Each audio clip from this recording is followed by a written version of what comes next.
사랑의 하나님, 우리 아버지 또 만나게 하셨습니다. 감사합니다. 허락하셨고 섭리로 인도하셔서 이 만남이 이루어졌음을 믿습니다.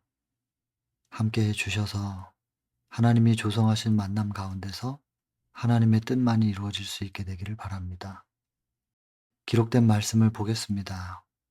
말씀을 통하여 말씀해 주시고 우리가 이 한 시간을 통해서 하나님의 음성을 듣고 하나님과 꼭 접촉되는 그런 시간이 될 수 있도록 성령으로 충만하게 임하여 주옵소서. 시종을 아버지께만 의탁을 드립니다.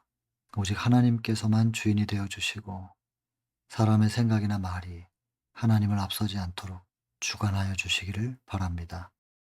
들으시고 응답해 주심에 감사하며 예수님 귀하신 성으로 간절히 기도드립니다. 자, 오늘은 82장입니다. 어찌하여 우느냐. 지난 시간에 우리가 예수님 부활하신 이야기를 보았습니다. 이번 시간에 이제 등장인물들 중에 이제 여인들과 제자들, 그리고 뭐 천사들과 예수님 이렇게 계시는데, 여인들과 제자들이 좀 비교가 되거든요. 그런 부분을 좀 생각하시면서 같이 읽어보도록 하겠습니다. 이 여인들은요, 십자가 곁에 서 있었대요. 제자들은 두려워서 갈바리 언덕까지 쫓아가지 못했죠, 대부분은. 요한이 가장 가까이 있었고 그 외에는 여인들이었던 거죠. 십자가 곁에 가까이 있었던 여인들이 안식일이 지나가기를 고대하면서 주일 중에 첫째 날, 요 첫째 날에 대한 이야기는 뭐 지난 시간에 충분히 했기 때문에 넘어가겠습니다. 향품을 가지고 무덤에 갔지요. 근데 이 여인들도 역시 예수께서 부활하실 것이라고 하는 것에 대한 말씀은 기억을 못하고 있는 거죠. 이게 참 이해가 잘 안 되는데, 오히려 제사장들은 그런 부분들을 기억하고 경계를 했는데 예수님의 제자들은 이런 반복적으로 말씀하셨는데 왜 이것을 기억하고 있지 못할까? 그러니까 예수님께서 말씀하실 때 자기들이 듣기 좋은 것만 들었나 봐요. 나머지는 흘려 듣고. 그러니 예수님께서 주신 말씀은 한 말씀이라도 좀 안 놓치면 좋겠는데, 예수님이 친히 말씀하셔도 사람들은 들을 것만 듣나 봐요, 자기 입장에서. 인제 자기 입장에서 벗어나는 일이 참 중요하리라고 생각합니다. 이 자비스러운 사업과 위안의 말씀 회상하면서 걸어가요. 그러나 내가 다시 너희를 보리라 하신 말씀을 기억하지 못했다. 여러분, 이 자비스러운 사업과 위안의 말씀, 예수님께서 이 땅에 계실 때 참 좋았지요. 특별히 여인들은 인상 깊게 마음 깊은 곳에 새겼었나 봐요. 그 따뜻했던, 그리고 그 당시에 인제 여인들이 이제 천시받았었기 때문에 예수님은 어떤 생명도 천히 여기지 않으시고 존중하시고 따뜻한 분이었기 때문에 그런 부분들이 여인들의 마음속에 깊이 새겨졌었던 거겠지요. 그러나 그것이 참 좋은 추억으로 남아 있기는 하지만 뭐가 없냐면, 부활하실 것이라는 것에 대해서 예수께서 말씀으로 약속하셨는데 그 말씀을 기억하지 못하고 빠져 있는 상태에서는 예수님과 아무리 좋은 추억이 있다 할지라도 그 슬픔입니다. 그래서 지극히 현세적인 거죠. 사랑도 좋고 추억도 좋은데 말씀이 없으면 슬픔과 고통입니다. 이 여인들이 예수님을 얼마나 사랑했어요. 여인들은 사랑이 많아서 그런지 결정적인 순간에 훨씬 더 용감한 것 같아요. 사실 남자들, 제자들은 두려워서 다 도망가는데 여인들은 도망 안 가요.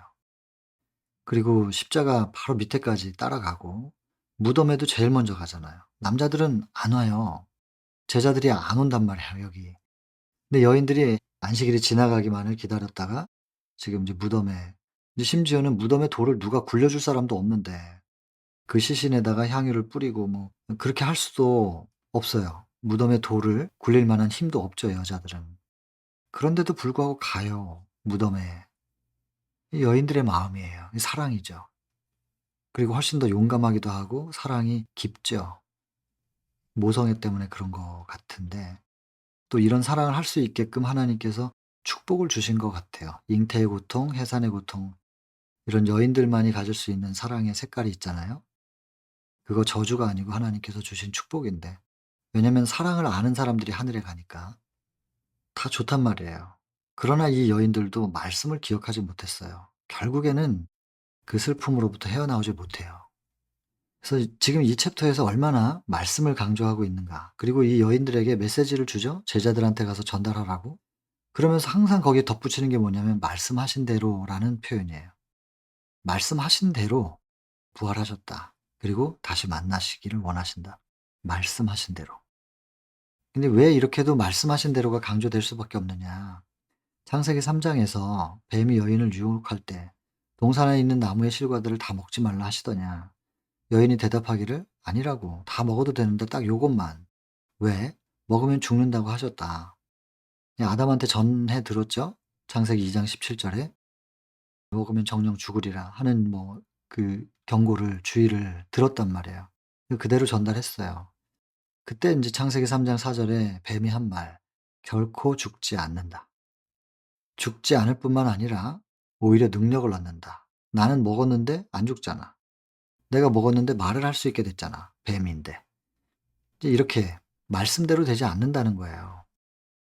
그래서 인제 그것 때문에 범죄한 인류가 에덴에서 나오게 되고 인류의 역사가 쭉 진행되다가 나중에 모세는 이 역사들을 다 아는 거예요. 계시를 통해서 보고 기록을 할 때 창세기 1장 성경의 첫 번째 책의 첫 장에서 딱 넘기면 계속 반복되는 패턴이 뭐냐면 하나님께서 가라사대 말씀하시니 그대로 되니라. 말씀하시니 또 그대로 되었다.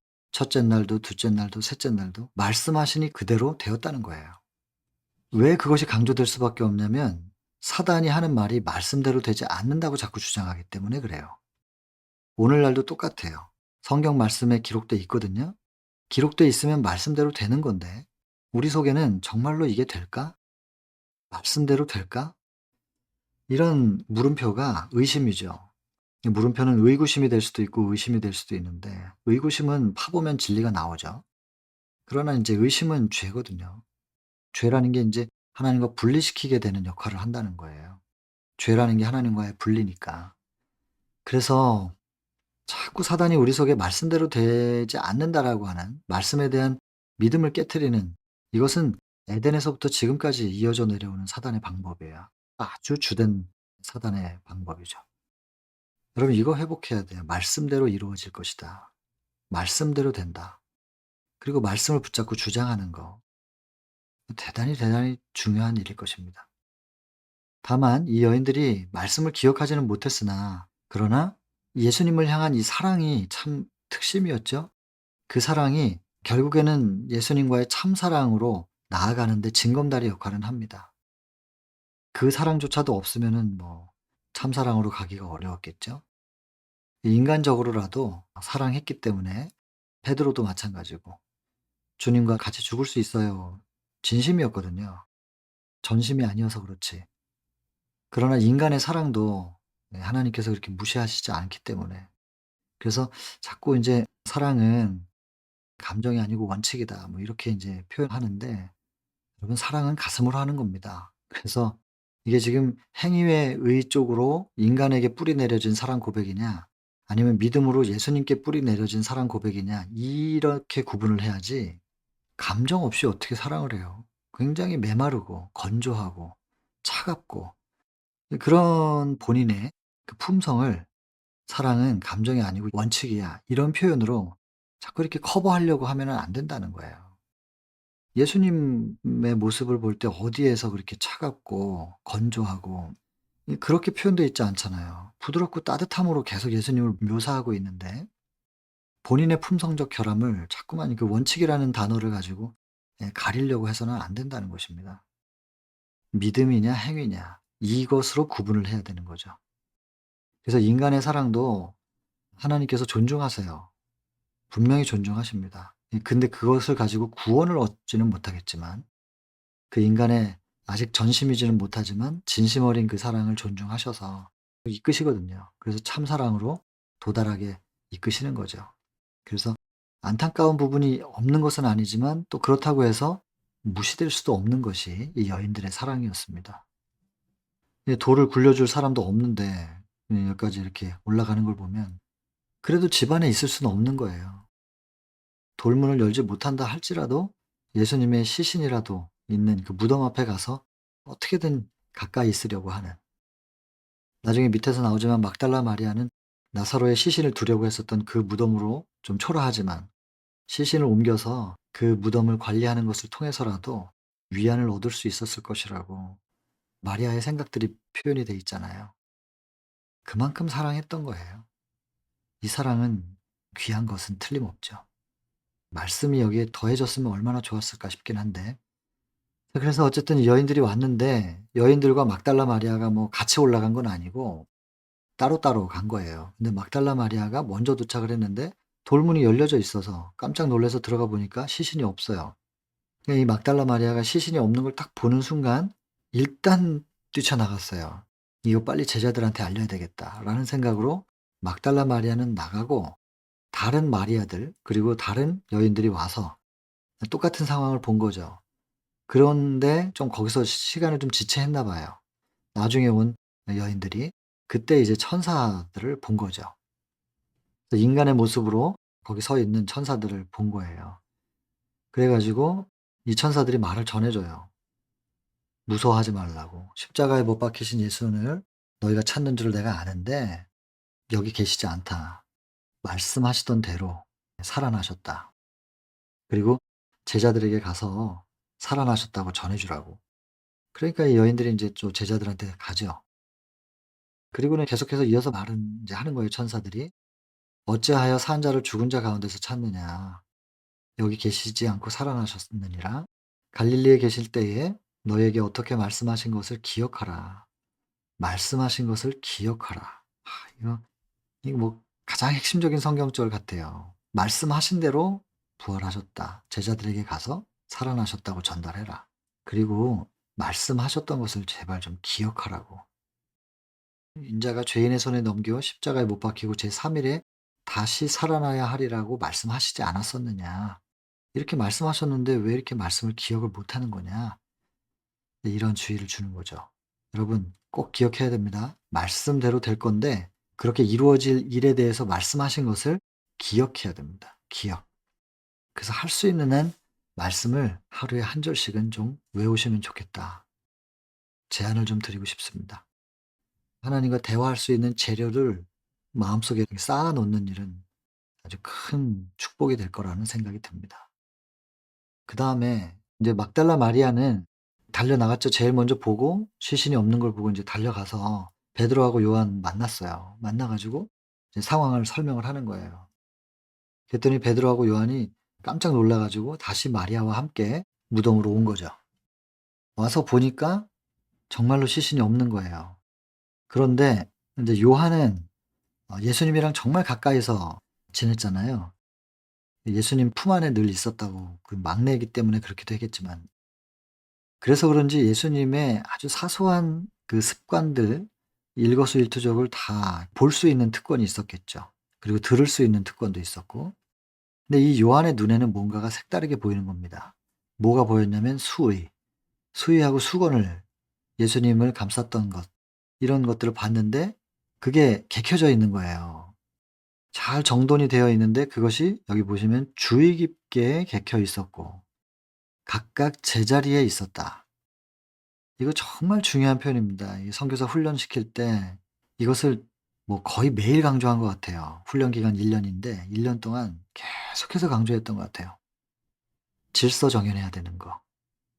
각 별들의 궤도들을 볼 때 자기의 그 정해진 궤도대로 또 정확한 시간에 순환하면서 딱딱 그 자리에 있고, 그 존재가 또 다른 어떤 행성을 끌어잡아 당겨 가지고 그 궤도에서 돌 수 있도록 하는 힘에 서로 간의 텐션을 유지하면서 그 정확한 자기 자리를 지킬 수 있도록 서로를 지지해 주는, 서로를 지탱해 주는 그런 역할을 하는 거죠.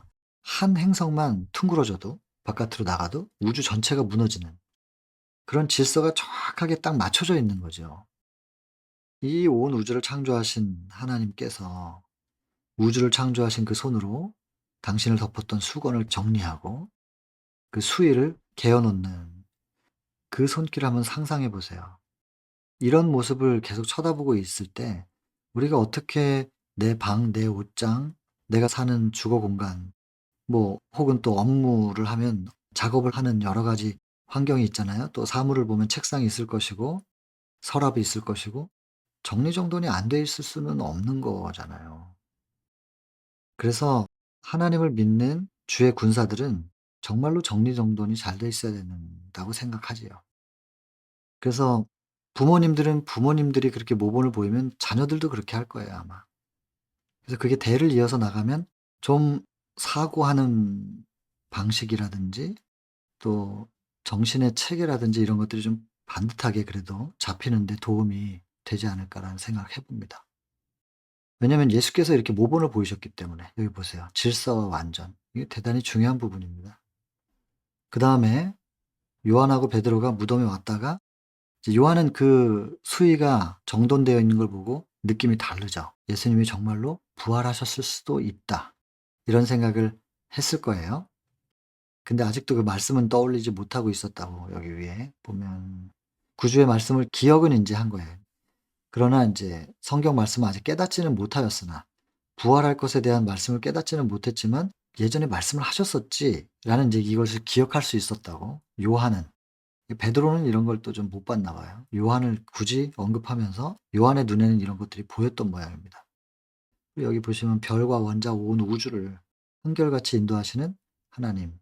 이 질서와 완전 이 표현이 되잖아요. 이게 하나님의 속성 중에 하나니까 본받아야 되겠습니다. 이런 부분. 그리고 요한하고 베드로는 인제 떠나요. 돌아가요. 근데 막달라 마리아는 안 가요. 혼자서. 여러분 그 혼자 무덤에 계실 수 있겠어요? 대부분 무덤 무서워하잖아요. 근데 막달라 마리아는 그런 두려움 이런 것들을 지금 다 초월할 만한 사랑이고 슬픔이에요 지금. 홀로 남아 있는 거예요. 이 홀로 남아 있는 여인의 마음에 대해서 여기 대부분 지금 참여하시는 분들이 여인이실 텐데 여인들의 마음을 여인들이 아니까 한번 들여다보세요. 제가 여기다 썼어요. '남녀의 차이인가?' 이렇게. 남자들 정서하고 여자들 정서가 뭐가 좀 다르긴 한 것 같긴 해요. 그래서 인제 홀로 남아 있을 때 두 천사가 나타났어요. 왜 그랬을까? 왜 요한과 베드로가 있을 땐 나타나지 않고 막달라 마리아 혼자 있을 때 나타났을까? 아까도 다른 여인들이 있을 때 나타났었고. 이건 답은 없습니다 여기에는. 근데 한번 생각을 좀 해 보시기 바랍니다. "여자여 어찌하여 우느냐." 그랬더니 대답해요. "내 주를 가져다가 어디 두었는지 알지를 못하겠습니다. 혹시 어디에 뒀는지 아시면 좀 말해 주시라고. 내가 가져가겠다고." 왜냐하면 이렇게 뭐 좋은 무덤에 십자가에 못 박혀 죽은 이런 죄인이라고 보는 거죠 일반 사람들은. 그런 죄인이 이렇게 좋은 무덤에 뭐 있을 자격이 있냐 뭐 이래 가지고 치웠다면 만약에 그랬다면 어디 뒀는지만 알려 달라. 어디다 갖다 그 시신을 버렸다고 생각할 수도 있겠죠. 어디다 뒀는지만 알려주면 뭐 어떤 사람들이 가져갔으면 어디로 갔는지만 알려주면 내가 가서 그 시신을 취해서 나사로가 누웠던 무덤에다가 안치하고 그 귀중한 시체를 보살피는 일 이렇게만 살아도 슬픔의 큰 위로가 될 것이다. 이렇게 생각했다는 거예요. 이 사랑에 반응을 하시는 것이지 않을까요? 예수께서 나타나세요. 그래서 "마리아야." 이렇게 부르시는 거예요. 얼마나 깜짝 놀라고 얼마나 기쁘겠어요. 뭐 상상만 해도 막달라 마리아의 생각 이런 생각들이 요즘 제가 생각의 표현 생각 이런 마음가짐이 얼마나 갸륵해요. 거기에 반응을 하신 것 같아요. 그래서 "마리아야." 하면서 친히 부르시니까 이 뭐 막달라 마리아가 그냥 너무 기뻐 가지고 예수님께 확 달려들어요. 근데 달려드는데 여기 보면 발을 안을 듯이 그랬더니 "나를 만지지 말라. 내가 아버지께로 아직 올라가지 못했다." 그러면서 인제 그 제자들에게 가서 전달하라고 역시 예수님도 똑같은 메시지를 줍니다, 막달라 마리아에게. 자 이 부분에서 우리가 좀 생각해 봐야 돼요. 이원론적인 영혼불멸설. 예수님께서 인제 부활하실 때 육신으로 부활하셨죠? 돌아가시자마자 영혼이 예수님의 육체에서 분리가 되지 않았어요. 그냥 육체 가운데서 쉬셨고 그리고 부활하실 때도 육체로 부활하신 거예요. 영혼이 부활한 게 아니고. 성경적으로 그렇잖아요. 영혼이 분리된다라는 얘기가 성경에 어디 있는 거예요? 사단이 만들어낸 영혼들은 있어요. 이 죽은 사람을 사단이 영으로 만들어 가지고 사울과도 만나고 그러잖아요. 그러나 하나님의 역사 속에서 영혼이 분리된다는 얘기가 어디 있냐고요. 영혼 불멸설은 "결코 죽지 않아."라고 하는 창세기 3장 4 절에 사단이 말했는데 죽었잖아요, 아담이 930 세. 그러니까 "안 죽는다며. 왜 죽어?" 이제 이렇게 되면 그게 육신은 죽는 건데 영혼은 안 죽는 거야. 거기서 시작이에요. 영혼 불멸설은 사단이 만든 교리거든요. 나중에 홍수 이후에도 셈족과 함족이 전혀 다른 정서 속에서 살아요. 그래서 함족들이 만든 게 바벨탑이고 피라미드이고 다 그렇잖아요. 그거 다 뭐예요? 영혼이 돌아온다고. 사람이 죽으면 영혼과 육체가 분리되고 영혼이 돌아오니까 그 시신을 보존해야 된다 해 가지고 미이라 만들고 그런 건데 이게 정확하게 좀 이렇게 간격을 두고 유지가 되고 있었어요. 그래서 영혼불멸 사상이 하나님을 믿는 사람들의 정서 속에 이게 들어오지 않고 있었는데 이게 언제 들어왔느냐. 이 플라톤 때문에. 그 좀 전에는 이제 소크라테스죠. 소크라테스가 이제 애굽에 가서 영혼불멸 사상을 배워요. 그걸 배우고 거기에 동의하고 돌아와 가지고 죽을 때도 '아 이제는 자유다.' 그러면서 기쁘게 죽거든요, 사약을 먹으면서. 그걸 그의 수제자였던 플라톤이 보면서 '아 이건 진짜구나.'라는 걸 느끼는 거예요. 그리고는 자기 스승이 그렇게 기쁘게 죽어가는 것을 보면서 사람이 죽으면 영혼이 정말로 육신에서 벗어나서 이제는 여러 가지 고뇌 또 뭐 육신이 있으면 당해야 되는 고통도 있고 유혹도 있고 극기해야 되는 것도 있는데 인제 그런 게 없는 이제 정말로 그야말로 해탈이죠 그거야. '진정한 자유를 얻는 거구나.' 하면서 영혼불멸 사상을 이제 제대로 체계화시키고 정립하죠. 그래서 이원론을 만든 사람은 플라톤이에요. 그리고 나중에 그것이 쭉 내려오다가 성 어거스틴 그 사람이 이거를 도입을 해요. 이 철학 사상을 도입을 해 가지고 천주교 속에서 그걸 섞어요. 천주교 교리로 만들죠. 그래서 연옥설을 만들고 그래서 천국과 지옥 사이에 연옥이 있는데 헌금 내면 천국 가고 안 내면 지옥 가고 그 연옥설 때문에 교회가 돈을 얼마나 법니까? 그리고 또 면죄부 팔고 해 가지고 교회가 거의 모든 토지와 경제를 다 손에 쥐고 있는 그래서 그 돈을 가지고 사병을 만들어서 십자군 전쟁도 일으키고 그리고 고해성사 받잖아요. 왕이라도 구원받으려면 고해성사 해야 되니까 신부님이 그 용서했다고 말해 줘야 되니까. 그래서 인제 왕들도 구원받으려면 자기 치부를 드러내서 그걸 고백을 하면 교회 인제 교부들이 왕들의 그런 그 은밀한 죄들을 다 알게 되니까 약점을 잡고 있잖아요. 그래서 돈과 정치력을 가지고 세계를 장악해 버리는 게 인제 종교 암흑기 아니겠어요? 이제 역사적으로 그렇게 됐는데 이런 부분에 있어서 교회를 돈을 벌게 해 줬던 아주 큰 역할을 했던 것이 이 영혼불멸 사상입니다. 그래서 마르틴 루터가 종교개혁할 때는 1517 년입니다. 16 세기 이 종교개혁을 할 때 이 "영혼불멸 사상은 이교 철학에서 온 것이다."라고 하면서 딱 지적을 했거든요. 이거는 기독교 정신이 아니라고. 그랬는데 나중에 칼빈 때문에 이제 장로교의 창시자죠. 칼빈 때문에 이제 이게 다시 영혼불멸 사상이 기독교계의 교리로 확정이 돼 버리는데 안타까운 일이에요. 성경적으로는 이럴 수 없어요. 영혼과 육신이 분리된다. 이건 성경적이지가 않단 말이에요. 성경절만 좀 따로 좀 보겠습니다. 여기 보면 시대소망에도 지금 우리가 보고 있는 게 82 장이고 84 장에 보면은 "너에게 평강이 있을지어다." 그 챕터에서 예수님께서 그게 누가복음 24 장인데 87 장은 인제 승천하시는 얘기고요. "내 아버지 곧 너희 아버지께로." 나중에 보게 될 거예요. 근데 인제 여기서 누가복음 24 장에 보면 부활하셔 가지고 다락방에 숨어 있는 제자들한테 문도 안 열었는데 갑자기 나타나세요. 그러니까 제자들이 놀라요. 두려워하지 말라고. 그리고 "왜 의심이 일어나냐." 하시면서 손과 발 보여 주시면서 못자국 다 보여 주세요. 그러면서 "영으로 부활했으면 영이라면 살과 뼈가 없을 거 아니냐. 그런데 너희가 보는 바와 같이 나는 여기 있지 않느냐." 여러분 이렇게까지도 명확하게 설명하잖아요. 영으로 부활한 게 아니고 육신으로 부활하신 거라니까요.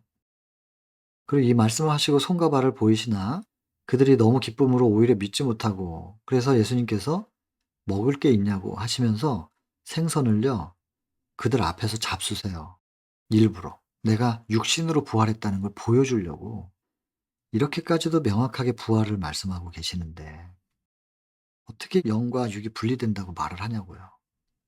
그래서 이제 예수님이 인제 이렇게 부활하셔 가지고 제자들과 한 40일 같이 계시면서 성경 가르쳐 주고 이제 말씀의 그 기초를 딱 정확하게 세워 주시죠. 그리고는 승천하시잖아요. 그때 천사들이 흰옷 입은 두 사람이 저희 곁에 서서 이제 말하는 거예요. "갈릴리 사람들아 어찌하여 서서 하늘을 쳐다보느냐. 너희 가운데서 하늘로 올리우신 그 예수는 하늘로 가심을 본 그대로 다시 오신다." 육체로 가신 그분이 육체로 다시 오시는 거예요. 그래서 이게 영과 육의 분리, 이것은 성경적이지 않다. 이거 꼭 좀 기억해 주시면 좋겠습니다. 그다음에 인제 아직 하늘에 못 갔다고 그랬잖아요. 그리고 막달라 마리아하고의 그 만남 이후에 예수께서 하늘에 올라가셔요. 가셔서 보증을 친히 들으세요. 듣고 이 땅에 다시 돌아오시는 거예요. 제자들에게 아직 하실 일이 있어 가지고. 돌아오셔서 한 40일 계시다가 가시는 거예요. 승천하시는 거예요. 교회에게 줄 선물을 받고 계시는 동안 예수님이 하늘에 가셔서 인제 하나님도 만나고 보증도 받고 뭐 하늘은 너무 기쁘죠. 예수님이 이제 하늘에 오셨기 때문에. 근데 이 땅에서는 아직도 말이에요. 이 제자들이 여전히 불안해요. 시신이 없어졌고. 그 시신을 누가 가져간 거야? 혼란스럽고. 우리가 안 했는데 제사장들은 제자들이 그 시신을 훔쳐갔다라고 소문내는 바람에 자기들은 숨어 있어야 되는 거예요, 지금 다락방에. 불안하고 혼란스럽고 '누가 가져갔나?' 의혹이, 이게 해결이 안 돼요. 그 여인들은 "예수님이 부활하셨다니까."라고 말을 하고 있는데도 안 믿어. 봤다는데도 안 믿는 거예요. 그 참. 근데 여기서 시대소망이 변호를 해 줘요, 변호를. 그렇게 본 사람들이 그것도 한 명도 아니고 여러 명이 봤다는데도 불신하는 것은 그 제자들의 믿음이 얼마나 위축되어 있는지를 증거하는 것이다. 변호를 좀 해 주네요. 참 안타까운 일이에요. 왜 이걸 못 믿었을까? 그리고 또 하나 충격적인 거. '부활하신 것이 사실이라면 얼마나 좋을까.'라고 생각했대요. 근데 사두개인들의 교리와 소위 과학이라는 이론을 매우 많이 들어왔기 때문에 저희 마음의 부활에 관하여 그들의 마음에 찍힌 인상은 모호하였다. 아니 왜 제자들이 사두개인들의 영향을 받고 과학의 영향을 받냐고요. 예수님 옆에서 그렇게 신적인 능력을 많이 받는데 놀랍지 않습니까 이거? 그리고 나사로도 부활했고 야이로의 딸도 부활했고 나인성 과부의 아들도 부활했고 죽은 사람 살리는 걸 그렇게 봤으면서도 왜 예수님의 부활에 대하여 이렇게 믿을 수가 없었을까? 하여튼 생각을 좀 하게 됩니다. 여러분 우리도 지금 기존에 가지고 있었던 교리, 영혼불멸이라든지 너무 오랫동안 이 교리를 들어왔기 때문에 이것이 틀렸다고 얘기하면 바로 이단이라 그래 버리거든요. 안식일, 토요일 안식일 그러면 이단이라 그래요. 이 두 가지가 아주 핵심이에요. 안식일이 토요일이다.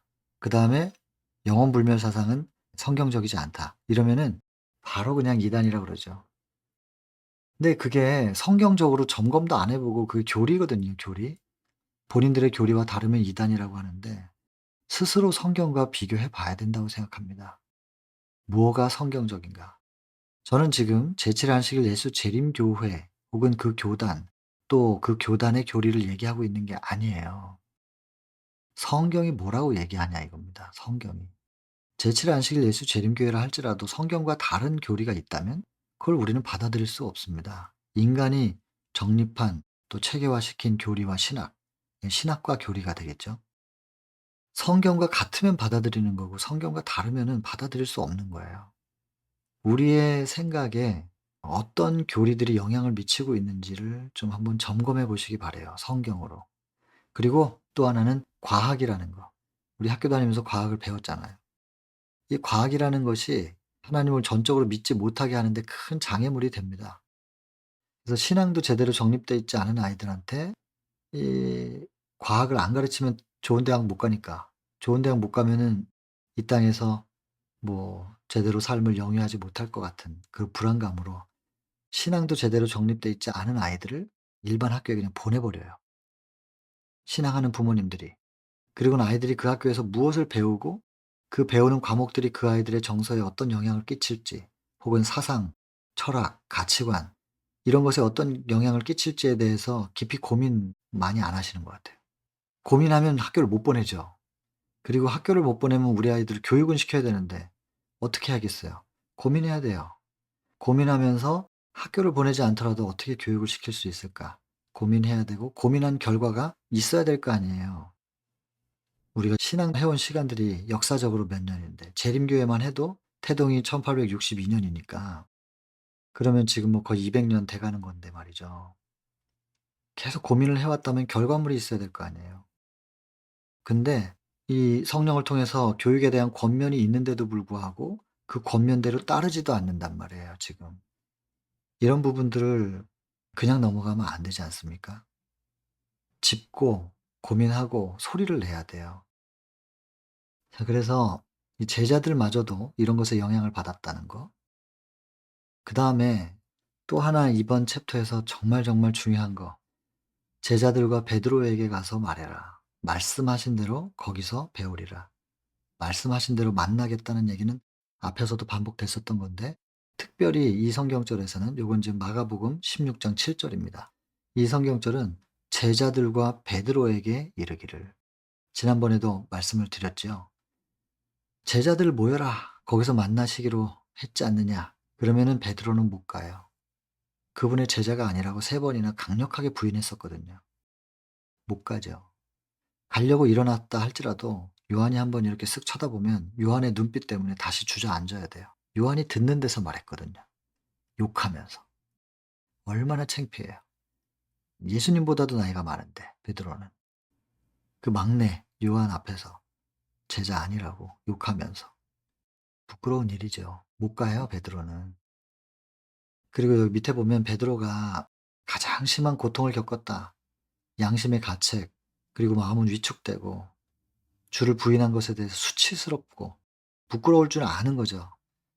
구주의 사랑과 고민에 쌓인 시선이 항상 그의 앞에 어른거렸다. 어떤 제자들보다도 베드로는 가장 심한 고통을 겪었다.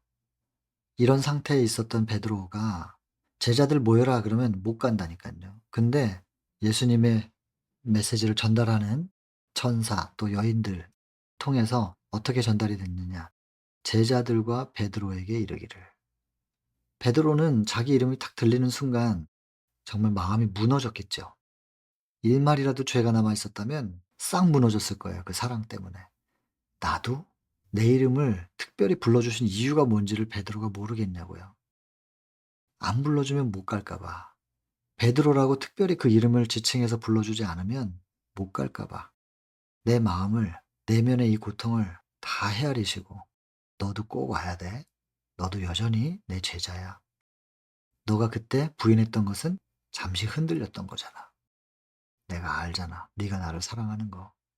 또 너도 알잖아. 내가 너를 사랑하는 거. 너도 꼭 와야 돼, 베드로야." 여러분, 이 베드로라는 이름, 여기에다가 우리들의 이름을 넣어서, 저는 저의 이름을 여기서 넣어서 꼭 암송합니다. 특별히 콕 집어서 저를 부르고 계시는 예수 그리스도의 그 초청, 그 사랑의 초청. 여러분, 이 사랑을 여러분들의 마음속에도 똑같이 베드로가 느낀 그 사랑의 감격, 그것을 여러분들 각자가 다 느끼실 수 있으면 좋겠습니다. 베드로만큼 저도 예수님 많이 부인했고 선교사라는 이름으로 살면서도 부인할 때가 있었는데, 그런데도 불구하고 계속 기회를 주시고 여전히 사용해 주시고 여전히 저를 부르시는 음성을 듣는 거거든요, 오늘도. 오늘도 저는 저의 이름을 부르시는 주의 음성을 듣고 있는 거거든요. 초청에 응해야 되겠지요. 여기 보면 가장 심한 고통을 겪었는데 그의 회개가 용납되고 그의 죄가 사함을 받았다는 보증이에요, 보증. 베드로의 이름을 불러줬다는 것은. 그들은 특별히 그의 이름을 들어가며 말했다. 그 천사들이 말이에요. 우리가 진심으로 회개했다면 하나님은 여전히 제 이름을 부르고 계시다라고 하는 것에 대하여 일말의 의심도 갖지 말아야 되겠습니다. 예수께서는 그들을 버리지 않으셨다. 막달라 마리아가요. 또 와서 반복해서 또 얘기해요. 세 번째 기별이에요.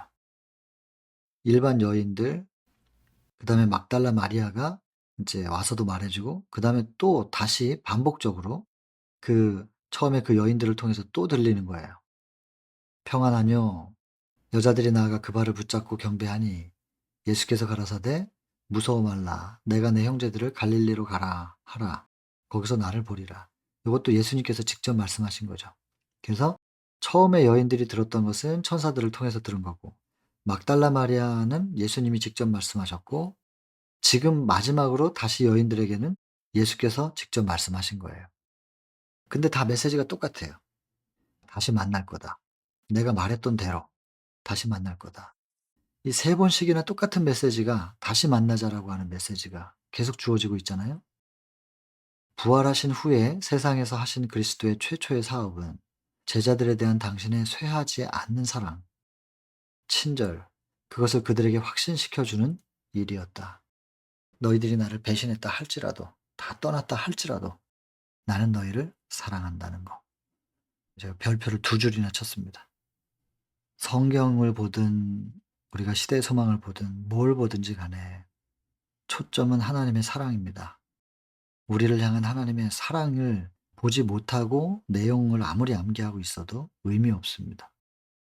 '이렇게 사랑하시는 거구나.' 이 사랑을 마음속에 담아야 그 사랑이 우리를 자꾸자꾸 채워가고 물들여서 우리도 그런 사랑의 빛깔을 발산할 수 있게 해 주실 거니까. 그래서 하나님의 형상을 회복하는, 하나님의 형상은 사랑이거든요. 하나님의 형상대로, 하나님의 모양대로. 모양은 눈, 코, 입, 형상은 이미지거든요. 내면에서 비쳐나오는 그 사람의 인상, 빛, 빛깔, 이런 거예요. 그래서 하나님의 형상은 곧 하나님의 사랑의 이미지죠. 그게 닮아지면 하늘 자격이 있는 거예요. 천국 백성의 자녀가. 자녀로서 인정받는 거죠. 이 천국에는 하나님의 자녀들이 가는데 증명할 수 있는 거는 닮은 꼴밖에 없어요. 증명서가 없거든요. 그냥 모양이 닮았냐, 이미지가 닮았냐, 그러면 가는 거예요. 우리도 사랑할 수 있게 되면 하나님의 형상을 회복한 거고, 그러면 하나님의 자녀라고 인을 받을 거예요. 그리고는 하늘 가는 거죠. 그래서 우리가 뭘 보든 하나님의 사랑을 발견하지 못한다면 그 성경 공부는 의미가 없는 것이지요. 그래서 이들에게 구원을 전하시기 위해서 부활하셔 가지고 사랑을 말씀하시면서 목적이 두 가지 있어요. 결국에는 사망을 점령하고 극복하고 부활하신 하나님, 그 하나님이 너희를 이렇게도 사랑하신다는 거. 근데 이 두 가지를 합치면 뭐가 되면 창조주가 돼요. 창조주의 창조력, 그리고 이 창조력으로 창조한 피조물에 대한 하나님의 목숨 건 사랑. 이 두 가지를 합치면 창조주가 되는 거예요. 여러분, 창조주를 얘기하면서 창조력, 능력만 얘기하면 절대로 구원받지 못합니다. 사랑만 얘기하면 그냥 다 좋은 게 좋은 거예요. 착하면 좋은 거라 그래요. 변화되지 않아요. 창조주를 우리가 마음속에 영접함으로 재창조를 받아야만, 우리의 힘이 아닌 창조의 능력으로 재창조 받아야만 우리가 사랑할 수 있게 돼요. 그러니까 창조력도 뺄 수 없고, 창조력을 얘기하면서 뭐 창조의 기념일인 안식일 지킨다고 하면서 계속 열심히 지켰는데 나중에 토요일 교인이 되는 거예요. 안식일 교인이 돼야 되는데 토요일 교인이 되는 거예요. 그런 사람들은 사랑이 없어요. 토요일 교인들은. 이 두 가지가 반드시 조화를 이룰 때 제대로 된 창조주 경배인 것입니다. 첫째 천사의 기별, 그것이 우리 속에서 이루어진다는 것은 창조력에 의해서 거듭남과, 그리고 하나님의 사랑이 우리에게서 자꾸자꾸 채워지고 그 사랑으로 물들어가는, 이 두 가지가 한꺼번에 반드시 우리 안에 이루어져야 된다는 거 꼭 기억해야 됩니다. 둘 중에 하나만 있어도 안 돼요. 반드시 두 가지가 다 우리 속에서 조화를 이루어져야 된다는 거 꼭 기억돼야 되겠습니다. 이 정도 되니까 말씀을 생각하기 시작합니다, 이제서야. 그러나 말씀을 생각했으면 기뻐해야 되잖아요. 아직도 그들은 기뻐하지 않았다. 여자들이 저희가 주님을 보았다고 말했을 때에도 제자들은 믿으려고 하지 않았고 여자들이 환상을 봤다고 생각을 했대요. 아직 믿지 못하는데 서서히 뭔가 기억이 나기 시작해요, 여기. '아, 예수께서 이런 말씀을 하셨었지.' 이거 너무 안타깝잖아요. 이 제자들이 '아, 어떻게 이렇게 안타깝게 이런 모습일 수 있을까?' 그냥 제자들이 생각이 이렇게 열리지 않는 이유가 예수님이 돌아가시는 장면 정말 기대했었는데 그냥 다 넘어뜨리고 쓰러뜨리고 십자가에서 딱 멋있게 내려오시는 그런 걸 기대했었는데 그냥 돌아가셨고 그다음엔 시신이 또 없어졌고 그리고 본인들이 안 했는데 본인들이 훔쳐갔다고 비난을 지금 받고 있고 제사장들과 백성들의 증오의 대상이 되어 가고 있는 거예요. 그게 두려웠대요. 그리고는 인제 그냥 다락방에 숨어 가지고 문을 잠가 버리는 거죠. 문 굳게 잠그고. 그리고는 한다는 말이 "우리는 이 사람이 이스라엘의 구속자, 구속할 자라고 바랬었노라." 아 한심하기 짝이 없는 거예요. 근데 예수님을 사랑은 해요. 우리가 지난 시간에도 공부했잖아요. 예수님을 이렇게까지 사랑하는 줄 몰랐대요. 과거 그 어느 때보다도 예수님 돌아가시고 예수님을 잃었다는 그 슬픔으로 눈물 흘리고 있을 때 그들이 이렇게 예수님을 사랑했었던 거구나 스스로도 깨달아요. 근데 다 인간적 사랑이었어요. 이 여인들하고도 같은 거죠. 사랑하면서 하는 말이 뭐냐면 "우리는 이 사람이 이스라엘을 구속할 자라고 바랬었다.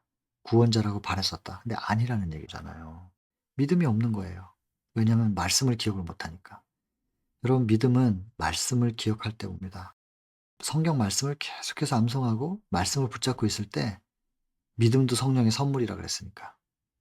그리고 또 성경을 계속 머리로만 외워 가지고 입으로만 말하는 내면화되는 경험이 없는 거는 또 그냥 껍데기죠. 오히려 많이 알고 있는 게 그 사람을 교회 안에서 교만하게 해 가지고 오히려 실족하게 할 거니까. 하여튼 말씀을 가슴에 새기는 일이 대단히 중요합니다.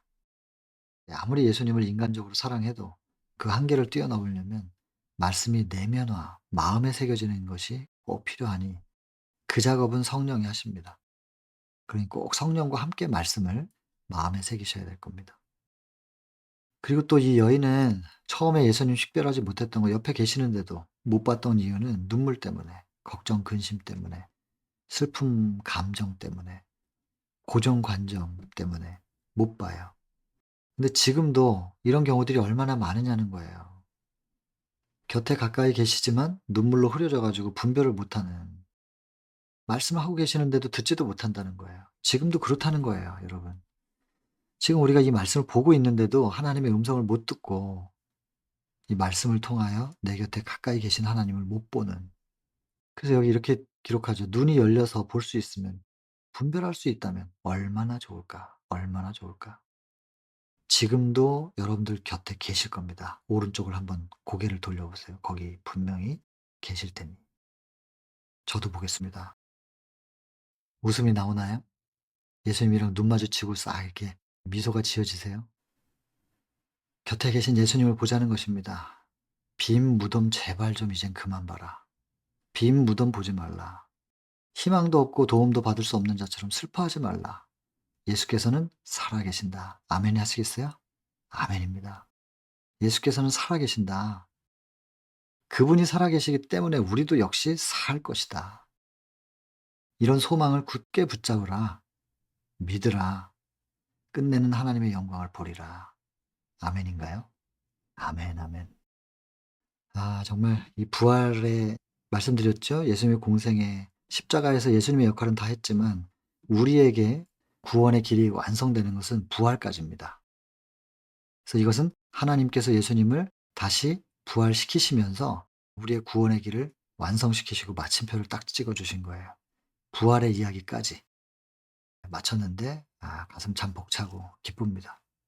여러분들도 눈앞의 현실은 참 암담하고 저도 그런데요. 현실적인 부분들 고민할 게 좀 많아요. 그러나 이 말씀을 보면서 얼마나 힘이 되는지 몰라요. 마음이 기쁘고 벅차고 그렇습니다. 그래서 또 한 발 뚜벅 하고 내딛는 거죠. 또 그다음 날은 또 그날의 말씀으로 기쁘게 또 한 발자국 뚜벅 한 발자국 한 발자국 뚜벅뚜벅 걷다 보면 분명히 하늘 문 앞에 도달해 있을 겁니다. 현실은 계속해서 우리를 붙잡고 넘어뜨리려고 하고 짓누르겠지만 한 발 한 발 가는 거죠. 한 발 한 발. 그 한 발을 내디딜 수 있는 힘은 성령을 통한 말씀이 우리 속에 새겨질 때 오늘도 우리는 그 말씀을 붙잡았습니다. 믿어보라고 하는 이 말씀 주님은 살아계시니 그 살아계신 분이 우리와 함께 계시니 우리도 역시 살 것이다. 믿게 되시기를 바랍니다. 오늘은 이렇게 마치도록 하겠습니다. 개인기도 하겠습니다.